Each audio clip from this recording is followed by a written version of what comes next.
What is going on, Jet fans? Matt O'Leary back with another video. Today I want to talk to you about some of the latest additions to the New York Jets offensive staff, and I feel like they're a little bit underwhelming. I want you to tell me down below in the comments if you agree or if maybe I'm overreacting a little bit. So the two most recent additions to the New York Jets offensive staff are a passing game coordinator in Scott Turner, as well as Charles London, who will be the quarterback coach for the New York Jets under the Aaron Glenn and Tanner Engstrand regime. Now, I've been pretty open and honest with you guys. I like the Aaron Glenn hire. I think Tanner Engstrand has some upside as an offensive coordinator, but personally, neither Scott Turner or the new quarterback coach, Charles London, really do all that much for me. And we'll start with Scott Turner as the pass game coordinator.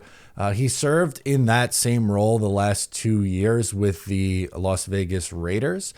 He was promoted, if you call it that, as the interim OC after they made an in-season change at the offensive coordinator position in Vegas. He was also the offensive coordinator for the Carolina Panthers for 1 year in 2019. Probably his best season as a coordinator or even as a pass game coordinator. And they finished 19th in yards and 20th in points. He was with Washington from 2020 through 2022. And then he spent the last 2 years with Vegas. And if you want to look at it with the Raiders over the last couple of years, like his most recent job, they were 23rd in passing yards and 22nd in passing TDs. Now, in 2024, they were up to 13 in yards, but 28th in passing touchdowns. And it's kind of an inflated stat on the passing yards because of how often they were throwing the football. They were towards the top of the league in passing attempts on the season. So, honestly, I came away with him not all that impressed. His father, Norv Turner, obviously an offensive head coach in this league at one point, was widely considered a very good coach. But I don't see it. And I guess if you're to positive spin it, he was an offensive coordinator candidate and is just getting a passing game coordinator role. So it's not like he was hired to be the OC, which I guess you could spin that as a positive. But yes, he has experience. He's done this role now for the last 2 years, but it's not like you have this massive success story or things where you can be like, oh, well, he did really good work with insert quarterback here.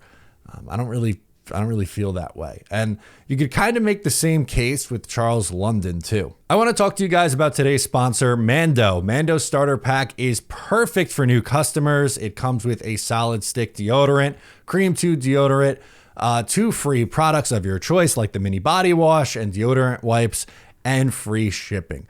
My favorite is my bourbon leather body wash and the bourbon leather body spray. I got the body spray right here. It smells fantastic. It keeps you smelling fresh all throughout the day. If you use it for the shower on the body wash, and then I do a little body spray after, and I smell great all day.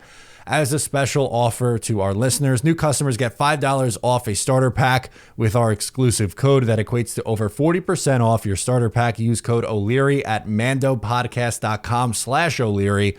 Please support our show and tell them we sent you. Smell fresher, stay drier, and boost your confidence from head to toe with Mando. So Charles London has been a quarterback coach in the NFL over the past 4 seasons for 3 different teams. He's bounced around. He was with the Seahawks this past year in 2024. He was the Titans quarterback coach in 2023 and the Falcons quarterback coach in 2021 and 2022. And if you look at the numbers that his quarterbacks put up, really not all that impressive. The best one was Geno Smith this past year, 70.4 completion percentage, 4,320 yards, 21 touchdowns, 15 interceptions, a 93.2 rating.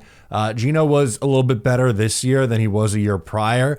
The interceptions were there and a part of his game, though, this year. We know with Geno over the last few years, he's been a very good completion percentage guy. He throws for a lot of yards in that offense. And he was, I would say he was mostly okay, but it's not like he produced Geno Smith's best year. That year was a couple of years ago. It was, I guess now 3 seasons ago, if you want to say the 2024 season is closed for Seattle or for Geno Smith at least. So he was just okay, in my opinion. As for 2023, Not the best of quarterback situations, but the numbers aren't really all that pretty. He had combined Ryan Tannehill and Will Levis starting for him, 61.5 completion percentage, 3,067 yards, 14 touchdowns to 11 interceptions, and 83.2 passer rating. So not a ton of yards or passing touchdowns, and a fairly mediocre passer rating for his quarterbacks. Even when Ryan Tannehill was healthy, he didn't have a very strong 2023 season. In 2022, his two starters were Marcus Mariota and Desmond Ridder. Again, kind of the same thing. It's not like he had this awesome quarterback that he was working with, but these numbers are really, really low. 61.9% completion, just 2,699 yards, 17 touchdowns to 9 interceptions, and 87.7 rating. Just the passing numbers were just clearly not there. And then in 2021, Matt Ryan's final year with the Atlanta Falcons, 67% completion, 3,968 yards, 20 touchdowns, 12 picks, and a 90.4 rating. So over the past 4 years, his highest quarterback season was Geno Smith's 21 passing touchdowns. The 4,300 yards is pretty nice, and the completion percentage is good. And the passer rating at 93.2 was his highest overall too. So just kind of mediocre numbers. And again, I guess the positive is that neither one of those guys were promoted to new roles. It's, someone who's been a quarterback coach is going to continue to be one. It's someone who was a passing game coordinator is going to continue to be one. Like I said, I just kind of wanted to be honest with you guys and share how I was feeling on it. I've liked a lot of the things that they've done on this staff. I think Tanner Engstrand's exciting. I like that they added Steve Wilkes, a veteran mind on the defensive side. I like the special teams coordinator hire. I just don't really love either the quarterback coach or passing game coordinator. I think I don't know. It just doesn't really do much for me. And I'm curious to see what you think. Let me know down below. I am Matt O'Leary. Subscribe if you're new, and I will catch you next time.